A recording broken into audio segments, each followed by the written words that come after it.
সংসারে আমাদের জীবনে যখন কোনো সুখ বা দুঃখ আসে, তার জন্য আমরা কাউকে না কাউকে অবশ্যই দায়ী করে থাকি, তাই না?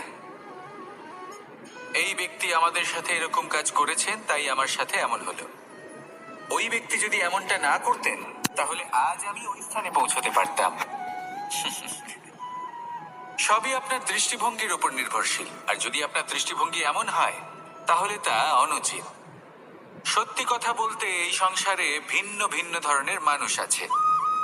এটা আপনার উপর নির্ভর করছে কিভাবে তাদের স্বাগত জানাবেন। একবার ভাবুন, আমি আমার দুটো হাত সামনে নিয়ে এলাম, দুটো মুঠো খুলে দিলাম। দুই প্রকারের মানুষ আসবেন, কিছু না কিছু দিয়ে যাবেন। এই মুঠো যদি আমি বন্ধ করে দিই, তাহলে না কেউ আমাকে কিছু দিতে পারবে, না আমার কিছু যাবে আসবে। নিশ্চয়ই বুঝতে পারছেন এই দুই ধরনের ব্যক্তি কারা এবং তারা কি দিয়ে যান। আমি যদি নিজের মুঠো খুলে দিই, তাহলে কিছু ভালো মানুষ আসবেন, আমাকে আনন্দ, সন্তুষ্টি, জ্ঞান প্রদান করে যাবেন, ভালো অভিজ্ঞতা দিয়ে যাবেন। কোনো খারাপ ব্যক্তি যদি আসেন, তাহলে তিনিও খারাপ অভিজ্ঞতা দেবেন, যার থেকে আমি শিক্ষা লাভ করব। এই সব কিছু আমি লাভ করতে পারি। মুঠো যদি বন্ধ করে রাখি, তাহলে আমি কিছুই পাবো না।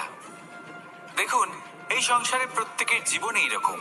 প্রত্যেকের জীবনে সবকিছুই আছে, ভালো খারাপ দুই মানুষই আছে। ভালো অভিজ্ঞতা আছে, খারাপ অভিজ্ঞতা আছে। নির্ভর করছে আপনার উপর যে আপনি কি করবেন, এনাদের স্বাগত কিভাবে জানাবেন, কার থেকে কি বুঝবেন, কি শিখতে পারবেন, আর কোন দৃষ্টিভঙ্গি নিয়ে অগ্রসর হবেন। এটাই নির্ধারণ করবে যে আপনার জীবন কেমন হবে। আসুন আমার সাথে ভালোবেসে বলুন, রাধা রাধা। জীবনে যখন কোনো ব্যক্তি নিজের লক্ষ্য প্রাপ্তির জন্য নিরন্তর পরিশ্রম করতে থাকেন, চেষ্টা করতে থাকেন, তখন তিনি কষ্ট অনুভব করেন। কখনো শারীরিক কষ্ট, কখনো মানসিক কষ্ট। এবার উনি এটা ভাবতে থাকেন যে আমি কি উচিত করছি নাকি অনুচিত করছি। কারণ অন্যদিকে এমন একজন ব্যক্তিও আছেন যিনি একদমই পরিশ্রম চেষ্টা করছেন না। তিনি মদিরা পান করেন, বিলাসিতায় জীবন কাটান, অলস প্রকৃতির হয়ে ওঠেন, নিদ্রাতে বিলীন হয়ে থাকেন আর ভাবেন যে তিনি সুখ লাভ করছেন। কিন্তু এরকম কেন হয়? কারণ যখন আমরা সৎ পথে থাকি, উচিত পথে চলি, লক্ষ্য প্রাপ্ত করার জন্য চেষ্টা করতে থাকি, তখন আমাদের ভেতরে থাকা নেতিবাচক শক্তি এবং পাপ এই দেহকে ত্যাগ করে দেয়। আর এই অনুভূতিটাই আমাদের দুঃখের অনুভূতি দেয়, কষ্ট দেয়। এবার সেখানে যদি আমরা কুপথে চলি, অনুচিত পথে চলতে থাকি, তাহলে আমাদের ভেতরে থাকা পুণ্য এবং ধনাত্মক শক্তি আমাদের দেহ ত্যাগ করে দেয়। আর এই অনুভূতির কারণেই আমরা সুখ অনুভব করি। কিন্তু কখনো ভাববেন যে এই সুখ বেশি সময় পর্যন্ত থাকে না। সেই জন্য সবসময় মনে রাখবেন, যদি আপনি জানেন যে এটাই আপনার লক্ষ্য, এটাই উচিত পথ, শুভ পথ, তাতে নিরন্তরভাবে এগিয়ে যেতে চেষ্টা করতে থাকুন। এই কষ্ট আপনাকে সুখের পরাকাষ্ঠায় কখন পৌঁছে দেবে তা আপনি জানতেই পারবেন না। আসুন আমার সাথে ভালোবেসে বলুন, রাধা রাধা। প্রত্যেক মানুষ নিজের জীবনে হীরক তথা হীরে এবং দর্পণ এই দুই দেখেছেন। এই দুই হলো সাদা এবং এরা দুজনেই আলোর প্রতিফলন ঘটায় এবং এরা দুজনেই উজ্জ্বল হয়ে ওঠে। আপনি হয়তো মনে মনে ভাবছেন যে এটা কি ধরনের তুলনা করছি। একটা হীরে তো রত্ন, তার মূল্য দর্পণের থেকে অনেক গুণ বেশি। কিন্তু হীরে থাকাতে দর্পণের মূল্য কিন্তু কোনো অংশে কমে যায় না। স্যালারিটা ঠিক পাচ্ছে না, এই তিনটে ইংলিশ মিস্টেক্সই হলো তার আসল কারণ। আর আপনার চারপাশের কেউ আপনাকে এই কথা বলবে না, কারণ তারাও ঠিক একই ভুলগুলো করছে। চলুন এখনই এটা ঠিক করে নিই। প্রথম ভুল, আপনি বলেন I am having a car, I am having a headache, I am having a problem.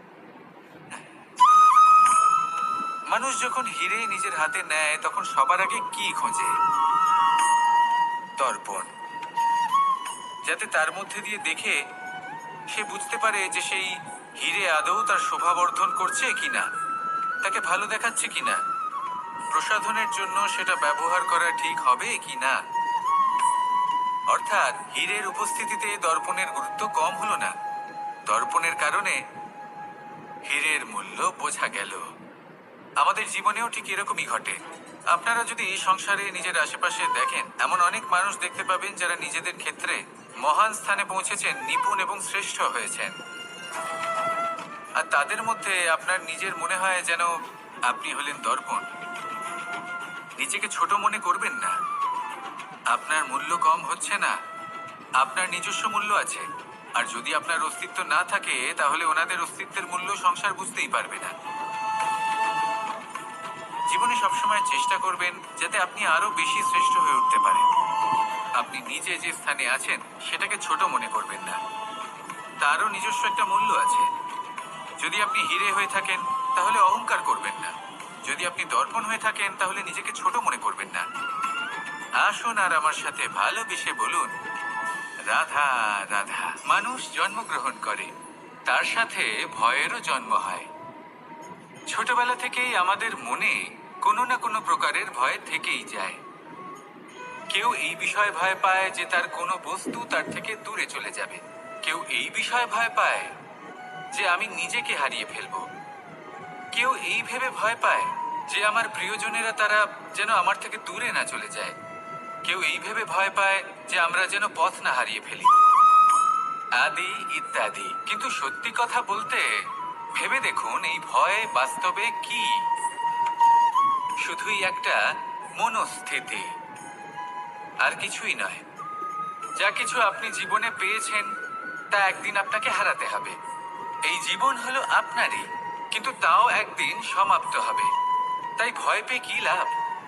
এই ভয় শুধু আপনাকে জীবন যাপন করা থেকে বাধা দিচ্ছে, আর কিচ্ছু নয়। পথ হারিয়ে ফেললেই বুঝতে পারবেন যে নতুন পথ কিভাবে বানাতে হয়। কিছু মানুষকে জীবন থেকে হারালে তবেই আপনি বুঝবেন যে আপনার আপনজনকে। এই ভয়ের কারণে ভীত হয়ে থাকবেন না। এই তারা নক্ষত্র অন্ধকারের অভাবে গুরুত্ব হারায়। শিবকেও মহাদেব হবার জন্য বিষ পান করতে হয়েছিল। প্রত্যেক পরিস্থিতি, প্রত্যেক সাফল্য আপনার পরীক্ষা নেবে। তাতে উত্তীর্ণ হওয়া হলো আপনার কর্ম। যখনই আপনি ভয় পাবেন বা সংকটের সম্মুখীন হবেন, তখন সাহসের সাথে তার সম্মুখীন হন। মনে রাখবেন, যে সম্মুখীন হতে জানে, সাফল্য তার সাথে সবসময় থাকে। আসুন আর আমার সাথে ভালোবেসে বলুন, রাধা রাধা। এই সংসারে সব থেকে বেশি কোমল বস্তু হলো রেশম। এই রেশম এতটাই কোমল হয় যে এর পুরো একটা থান শুধুমাত্র একটা হাতে ধরা সম্ভব। কখনো ভেবে দেখেছেন এই রেশম কিভাবে হয়? একটি কীট তার লালার দ্বারা উৎপন্ন হয়। এই কীট সেই রেশমকে পাক দিতে থাকে, পাক দিতেই থাকে, আর আস্তে আস্তে তার মধ্যেই জড়িয়ে পড়ে। শেষে ওর এই সুন্দর অমূল্য সৃষ্টি রেশমের এই সুতো, তার নির্মাণ কার্য পূর্ণ হয়। কিন্তু তাতেই ও নিজে বন্দী হয়ে যায়। নিজেরই মায়াজালের এই বন্দী গৃহে নিজেই ভেসে যায়। এবার এই সুতোকে ব্যবহারযোগ্য করে তোলার জন্য এই কীটগুলিকে এই কবচের সাথেই ফুটন্ত জলে ফেলে দেওয়া হয়। এই সংসারে যদি আমাদের স্বপ্ন এই সংসারের দুঃখ হরণ করার জন্য, এই সংসারে সুখ বিতরণ করার জন্য হয়, তবেই আমাদের প্রগতি সম্ভব। যদি আমাদের এই স্বপ্ন শুধুই আমাদের এবং আমাদের স্বার্থ সিদ্ধির জন্য হয়, তাহলে এই স্বপ্ন আমাদের অন্ধ করে দেবে, আমাদের অন্ধকারের পথে নিয়ে যাবে, আর আমরাও সেই কীটের মতো হয়ে যাব। নিজেদেরই মায়াজালে আমরা নিজেই ভেসে যাব। আর শেষে আমরা যদি কিছু লাভ করি, তা হবে একাকিত্ব, অন্ধকারময় মৃত্যু। তাই স্বপ্ন অবশ্যই দেখুন, কিন্তু এমন ভাবে স্বপ্ন দেখবেন না যে তার এই বন্দিগৃহে আপনি নিজেই ভেসে গেলেন। স্বপ্ন দেখুন পরোপকারের, পরমার্থের, সবাইকে উদ্ধারের, অন্ধকারের নয়।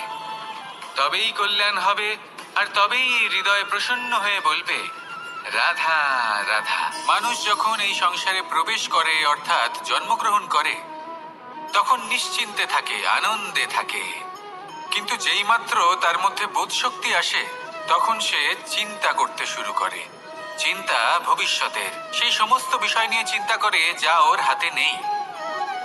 তারপর বড় হয়, বিবাহ সম্পন্ন হয়, গৃহস্থ জীবন যাপন করে, তারপর